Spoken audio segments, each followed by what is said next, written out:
Iniziamo questa serata che avrebbe dovuto essere una serata informativa a 360 gradi su quello che sta succedendo un po' nel nostro territorio riguardo appunto la necessità di introdurre energie alternative e contemporaneamente di salvaguardare soprattutto la salute degli abitanti di questa zona, che sappiamo poi essere anche tra le più inquinate del Veneto.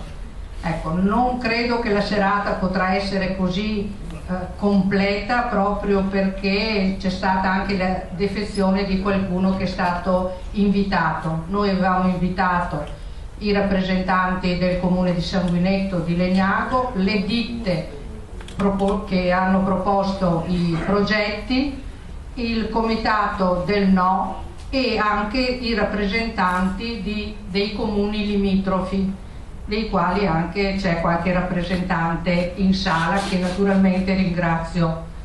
Ecco, questa serata comunque si svolgerà proprio per portarci a delle conoscenze, questo è quello che noi vogliamo, cercare appunto di ragionare su delle conoscenze che possono farci anche ben capire i mutamenti che potrebbero esserci proprio sul nostro territorio. Ringrazio quanti sono intervenuti, che vedo anche numerosi, per cui sono convinta che questo sia un argomento che interessa, giustamente interessa a tutti noi. Ecco, e ascoltiamo adesso la relazione dei vari rappresentanti che sono qui intervenuti e ci guiderà come moderatore Francesco Garrao, Augusto, che guiderà la serata. Grazie ancora a tutti e buon ascolto. Buonasera. In questa serata dovremo vedere un attimo quello che ci viene proposto e come viene proposto, perché è importante riuscire a capire tutto ciò che per molti di noi è una novità. Quindi le novità possono spaventare come possono invece essere accolte favorevolmente.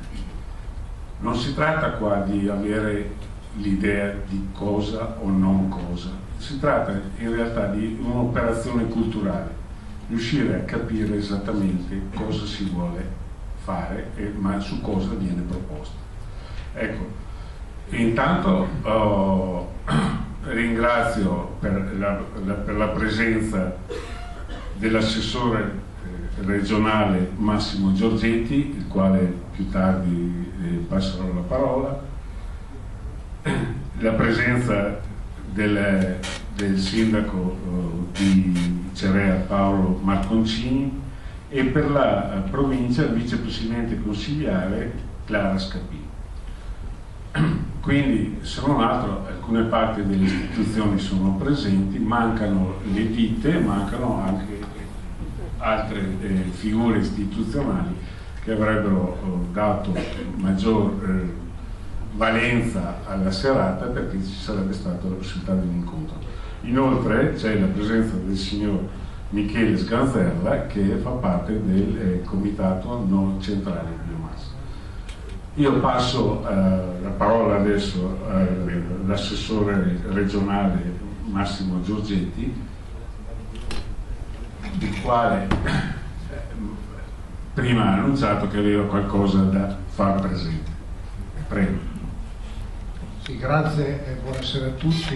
Mi scuso se non posso stare con voi tutta la serata, mi sarebbe anche piaciuto, anche se poi il tema lo conosco, ascoltare la relazione, ma purtroppo sono giorni un po' convulsi e quindi ho un altro impegno. Ci tenevo però ad esserci per aggiungere a quelle che sicuramente le valutazioni che farete altri elementi che vi portano a prendere una posizione assolutamente contraria alla realizzazione di questa centrale. È una posizione che parte da distante. Vi dico anche che io non condivido del tutto le tesi di Tamino, tanto per capirci. Io ho fatto l'assessore regionale all'ambiente dal 1995 al 2000, ho avuto modo di entrare un po' nel merito dei problemi, non sono un tecnico, non voglio entrare in questa fase sui temi, micropolveri e quant'altro. Perché, ripeto, secondo me ci sono degli altri temi che vengono ancora prima di entrare nel merito tecnico dei rischi, di quello che è il rischio accettabile, il principio di cautela e tante altre cose. Però il tema è: serve o non serve? Prima di tutto politicamente, rispetto alla pianificazione regionale, rispetto a quello che si sta facendo. Poi nel momento in cui si dice serve o non serve, si entra nel merito dei temi. Premetto che non è una posizione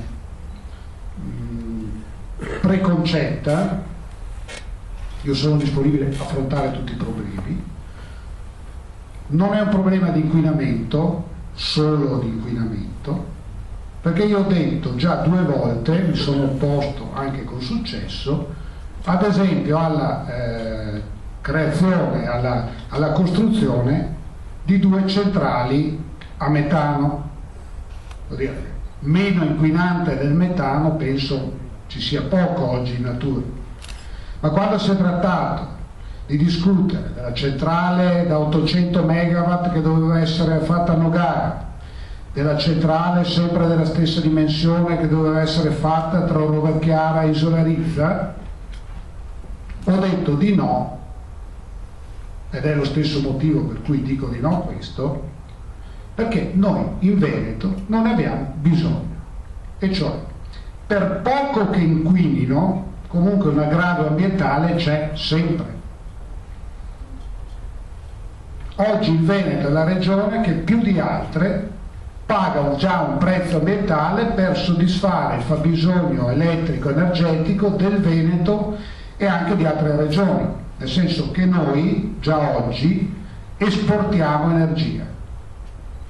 Con questo non voglio fare il federalista anche delle energie, sto dicendo che siccome c'è un prezzo e già lo paghiamo a Porto Tolle con la più grande centrale ad olio combustibile d'Europa, lo paghiamo a Porto Marghera con la con centrali a carbone, abbiamo accettato, una delle poche regioni d'Italia, di fare il terminal gasiero a cui approderanno sempre a Rovigo le navi che portano il petrolio, il gas liquido poi rigasificato messo in rete dalla Nigeria piuttosto che dall'Africa o da dove ci sono i paesi produttori.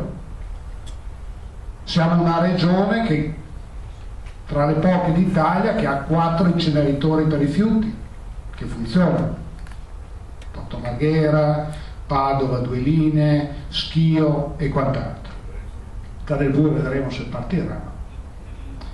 Quindi voglio dire, parto innanzitutto da questo: